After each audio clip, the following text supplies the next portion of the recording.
Talking about frog is always a great joy for me. I really love frogs. I passionately love frogs. If there are any frog lovers in this gathering today, I'm so pleased and happy. For those of you who have not looked at frogs so far in your life, I hope after my talk, you also keep a little corner of your mind for frogs too. When we talk about animals, the big, the bold, the beautiful usually occupy center stage. You might have listened a talk or watch a TV program exclusively on large and charismatic animals like tiger, leopard, or elephants. But most of them, their familiarity with the frogs is usually from childhood fairy tales or the mandatory frog dissections in schools and college. That is our understanding about the world of frogs. Frog is also the part of wonderful mystery called life. Life is absolutely amazing for me and for everyone because of different reasons. They have different shape, different colors, right from microscopic bacteria to the giant mammals. The mystery is always enchanting us. Currently, scientists discovered approximately 1.7 million species across the globe, right from water, land, and air. This 1.7 million species is a tiny fraction of what exactly we have currently in our planet Earth. Our knowledge about Earth biodiversity is so incomplete. It is a wonderful cartoon. Robert May, an evolution biologist, gave an excellent hypothetical narrative about illustrate the current status of world biodiversity. If an alien visited our planet Earth, the first question would be, how many distinct life forms does your planet Earth have? I think we would be definitely embarrassed by the uncertainty of the answer. We don't know how many animal species in India. We don't know how many species of flowering plants in India. That is not the condition, or that is not the situation of India alone. That's my Earth's true diversity could be anywhere between 10 to 50 million species. That means what we know right now is less than 10% of our planet Earth biodiversity.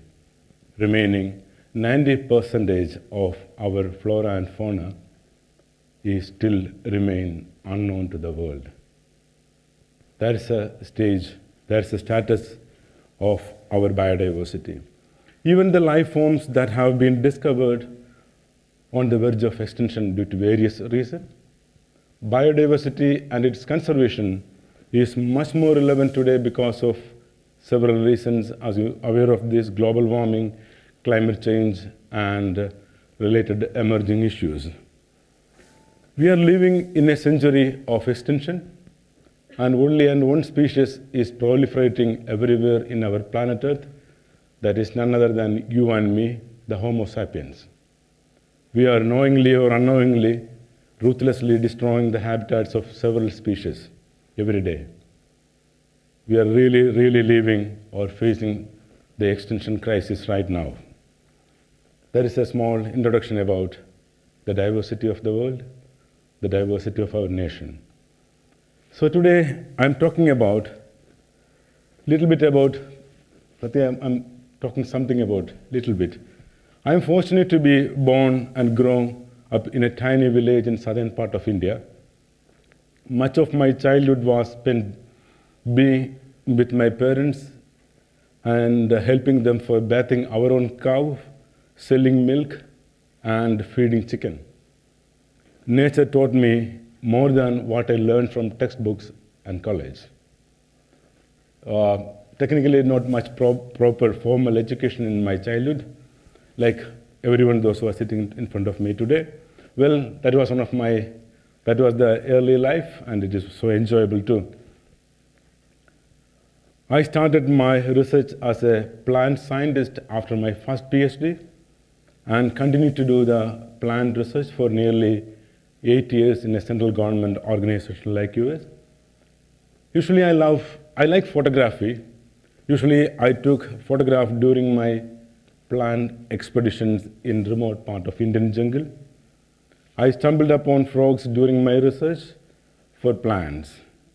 I started taking pictures. As a photographer, I became increasingly aware of my ignorance after taking several images of amphibians of India. And it's very difficult to identify what are the species which I have in my collection. My fascination of frogs grows stronger and stronger over time, and eventually I devote full time for frogs and ignore and forget everything around me. So I have two phases in my life. One is a plant phase or a plant period, and another is a frog period. The early frog phase, I really faced a lot of constraints, and I can say it's a tough time in my life. I spent all my personal earnings, including my old salary. I even took the loans from my friends and colleagues and friends and family members to conduct the fieldwork. But that was the period I enjoyed the maximum compared to any other time in my life. So that is a small description about me.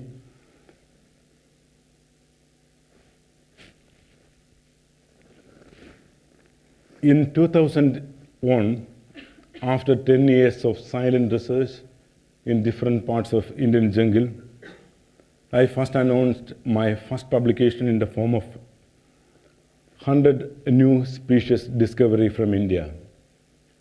The 100 new species of a vertebrate, according to the evolutionary perspective, it is not very easy and everyday news. There was a mixed response for this announcement. Announcement of 100 new species was criticized by many of my fellow researchers in India.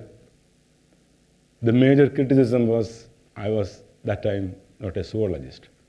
I'm a plant taxonomist or systematist. But I took the criticism very positively. I quit my job and started doing my second PhD in Brussels University under the supervision of the famous evolutionary biologist, Professor Bosted.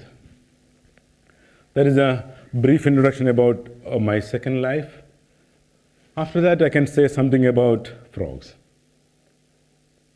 Frogs usually, we believe, very ugly. Maybe because of the bad start. I can say the fairy tales portray frogs as ugly. The common knowledge about frogs is generally limited to the slimy, gray, or brown, living in puddles. But frogs are not like that. Frogs are one of the most brilliantly colored and most attractive animals compared to any other living life forms in our planet Earth. Very hard to believe, I hope so. We always admire butterflies. We always like birds because they have very beautiful feather and the wings of butterflies is very colorful. But if you believe like that, you just have a look at this. These are all frogs, it's not paintings. I think frogs are the most brilliantly colored animals in the planet Earth. I think sometimes it's not possible to even mix these colors by a painter is also not able to paint. These are real frogs. So sometimes you believe, of course, maybe this type of frogs are only there in the remote part of Amazon, not in India. India is frogs again, gray or brown or living in puddles. But not true again. Look at this. This is an Indian frog. You can see different color, different shape, amazingly beautiful. So I think frogs are one of the most charismatic living organisms in our planet Earth. I think at least you definitely say at least frogs are beautiful. Look at the beautiful eyes and look at the colors. Dazzling colors, amazing, amazing really. So we know that evolution, that is my major area of research. Earth evolved millions of years of evolution. If I'm talking about the story or narrating the story of planet Earth, that is also the story of frogs. Why? I'm saying the story of our land or the planet Earth is also the story of frogs. Amphibians are the first land animal having vertebrates evolved from water to the land, fish to the frogs, from frogs to the reptiles, reptiles to the birds, birds to mammals, and mammals to including us. So that is the story of frogs is also the story of land. So the second reason why we like and why we have to love frogs. Frog is really the owner of solid earth. Currently, I know that this is not my classroom to talk about animals like frogs, but that is my job to try to impress you with my frogs. More than 7,000 described species of amphibians across the world in 3 major groups. One is snake-like legless Sicilians, always usually live under the ground. The second is like a gecko or lizard-like salamanders. And third one is our common animal, that is frogs. Currently, the world has about 7,000 species, and amphibians are the 4th largest group of land animal with a backbone after birds, reptiles, and fishes. I can say a little more about my research. I spent over 25 years of searching frogs throughout India. When I started my research on frogs, Indian total number of species of amphibian is less than 230 species, as an average of 1 species per year. In the last 10 years, the number of species increased up to over 100 species. That means every year 10 species.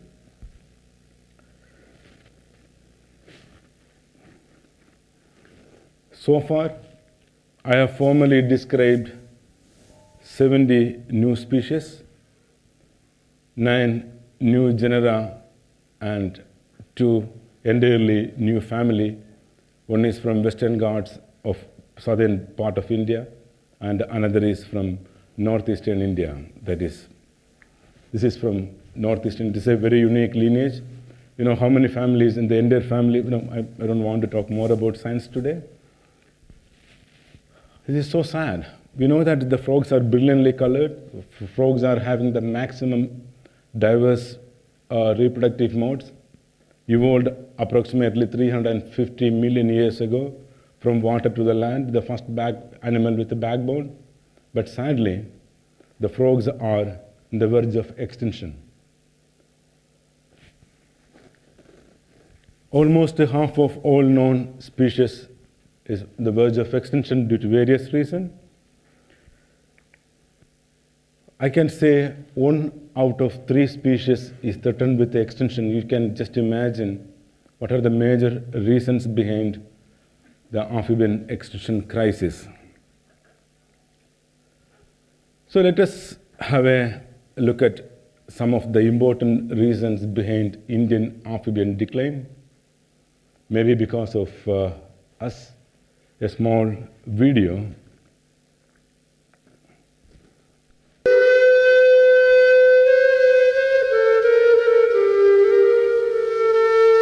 This is from the southern part of India in the Western Ghats.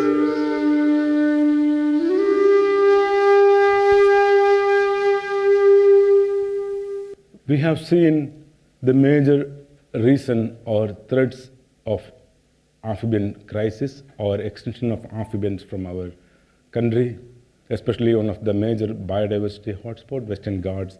That is the peninsular part of India, right from Maharashtra down south up to Kerala. We are destroying the home of several species of amphibians in the sake of so-called development. It is so sad India has the maximum number of lost species or the threatened amphibian species compared to any other part of the world. Maybe some of us might say, of course, frog is declining, so what? How does it matter for me and my society? They're only frogs, they're not even tiger. They're only frogs. But I believe you will definitely reconsider after my talk. The frog is giving directly and indirectly giving a lot of benefits for our survival. You just imagine a world without frog is sometimes it's not possible. Frogs is usually considered or known as environmental indicators or environmental barometers. If you look at the most major impact factor journals right now, like Nature, Science, or down PLOS or PNAs, you can see one article related to the ecology or related to the conservation, mainly lower forms of life. For that sort of things you can see all the time, amphibians they're using as an indicator to understand the real importance of nature and nature conservation. The second major reason behind amphibians' role as a pest control, for controlling the pest in the agriculture field for farmers. I believe frogs are the best friend of farmers. Without investing millions of dollars for importing pesticide and destroying our habitats and drinking water, you can keep a small part of land as an aquatic area, wetlands for frogs. Frogs consume a quite good number of pests every day.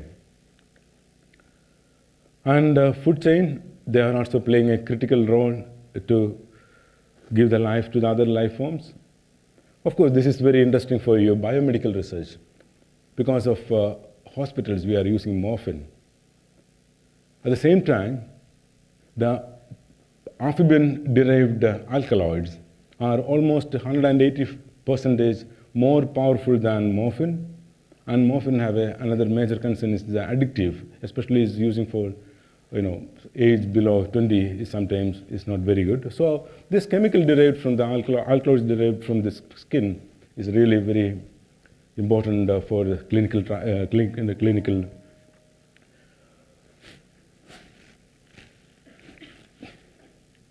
And again, we are not able to imagine a world without drinking water.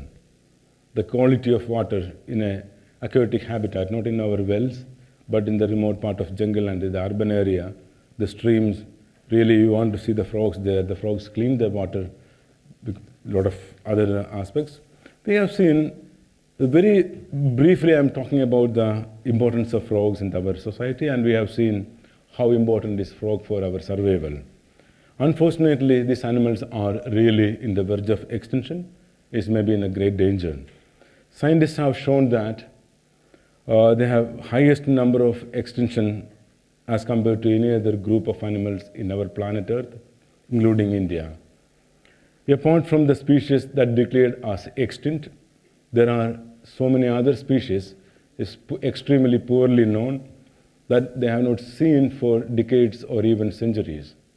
That species we usually scientists call lost species. In this backdrop of the global amphibian decline, including in India, Delhi University made a new initiative to attract the common people to understand and conserve the amphibians of India in the form of Lost Amphibians of India campaign. The Lost Amphibians of India initiative is a unique program to search for India's lost amphibian species, involving civil society and make awareness about amphibian conservation at the same time. Unfortunately, the maximum number of lost amphibians from India, currently 53 lost amphibians in India. That's the maximum number of lost species compared to any other part of the world. I'm not very proud, at the same time I'm very sad. So that's the reason this program is very, very important. The novelty of Lost Amphibians of India Initiative program. This is not a scientific program. This is a program which is trying to attract the common man, and they are also the part of the research, they are also the part of the search, they are also the part of the publication. Currently, we have 20 teams, over 400 members. That includes NGOs, scientists, students, housewives, for searching these lost amphibians of India. So far, we have conducted 58 expeditions. So you can see the different expeditions in different remote part of Indian jungle. And this is the time I had to acknowledge and thank the funders for this really a big project. We have to spend a lot of money for organizing expeditions. We received globally national and international funding.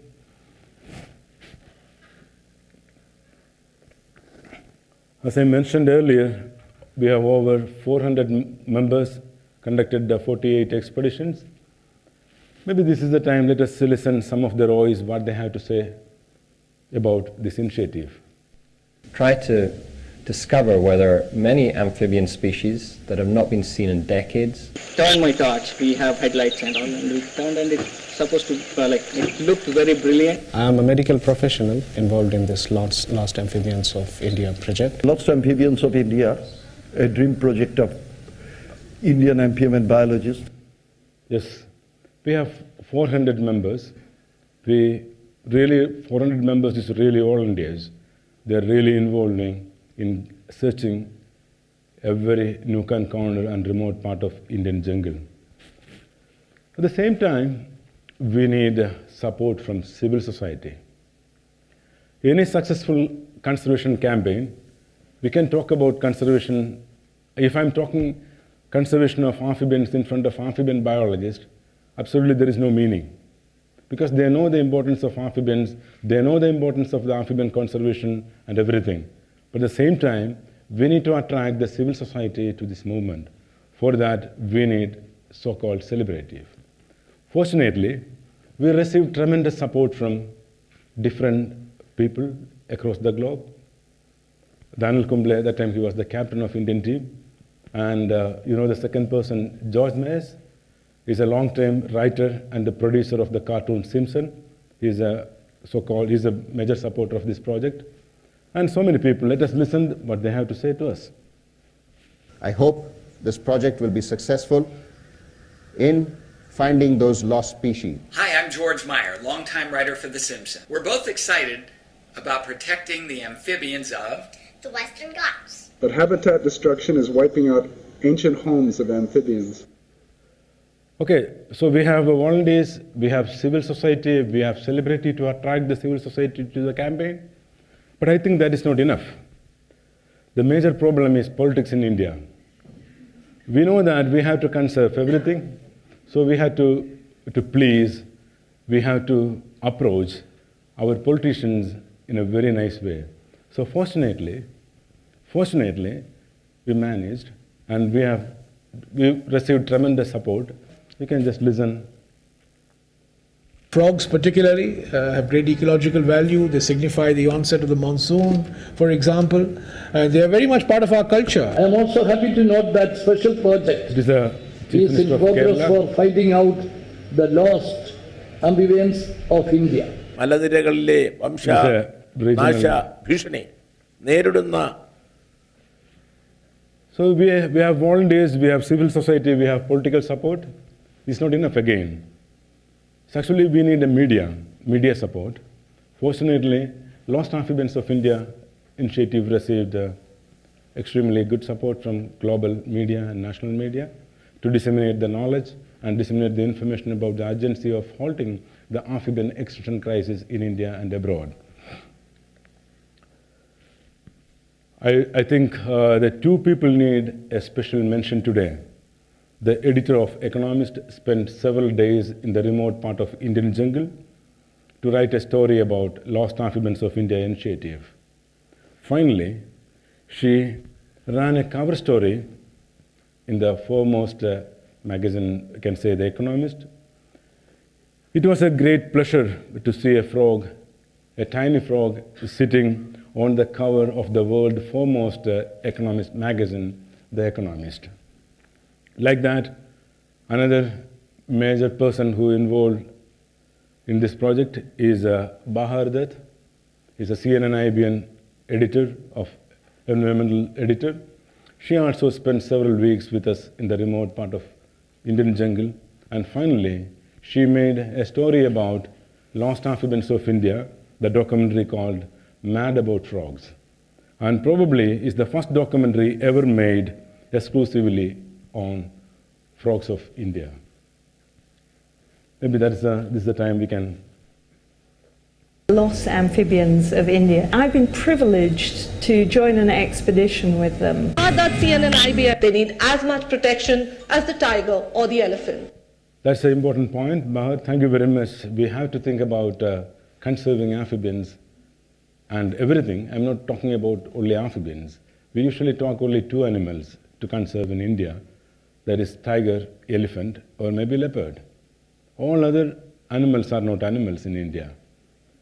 So we have to think about the world is having amazingly colorful and brilliantly, every species, including like us, it's an important role to play in the nation, in the nature. So nothing is, you can't avoid frogs, insects, everything is playing a very good role for our nature. But the real strength, we have political support, we have celebrities, we are getting a lot of media attention and everything, but the real strength for any successful conservation initiative is mainly from the civil society. The Lost Amphibians of India initiative took a very special initiative to make the meetings like this, along with them in the remote part of jungle, taking them along with them and talking in the middle of the jungle and showing good pictures and showing the animal. That is a very important, and we have already organized over 30 meetings like this. Dear friends, amphibians are really facing great danger. We need friends for conserving amphibians. Almost half of all known amphibians are almost on the verge of extinction, not only in the world, including in India. Almost 100 species already extinct from the wild within a short period of time, it is less than 100 years. If the extinction continues at this rate, probably the complete disappearance of frogs from our earth is not far from now. This could become the scenario very soon. You can see frogs only in exhibitions or in the museum specimens. This is not a joke, or it is not a lamenting, it is not the only reason Biju is standing and talking about frogs. I really mean it. Sometimes in your own lifetime you can see the complete disappearance of really brilliant animals. So what we have to do? I think this chorus of frogs is a symbol of drama of life on our earth. Hope this chorus will continue to resonate in our planet Earth for everyone. We can work together, discover the unknown, and preserve them for us and for future. I hope that is my wish. I hope that is your wish also.